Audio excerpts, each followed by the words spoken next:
Por aquí estamos mostrando un invento de este muchacho con cuestiones de la chatarra que hay formado un equipo de sonido. Ha hecho unos cambios ahí de las baterías, que dice que cada batería tiene su tiempo de servicio. Con teclas de ventiladores le hace el pase. Y ahí está sonando con una...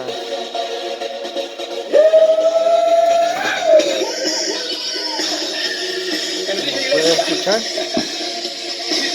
Ese es el equipo de sonido que ha hecho, el invento de él, con las conexiones.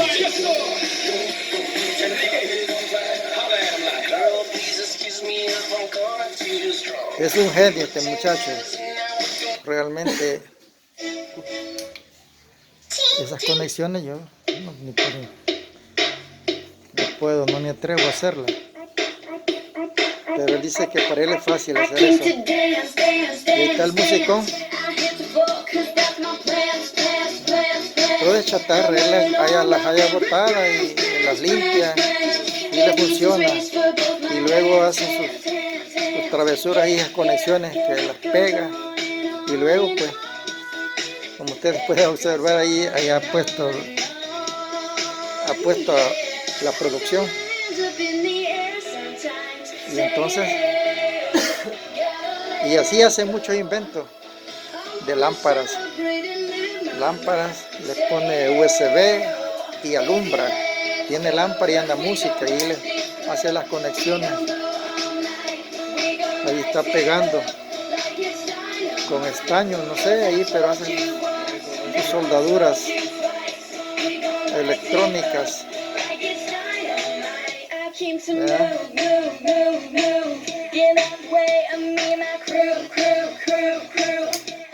Para mí que es un genio.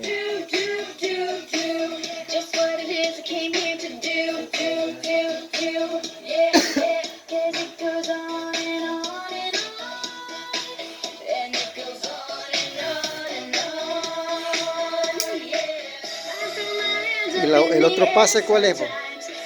¿Cuál es el otro pase? ¿La otra batería? Y se activa este.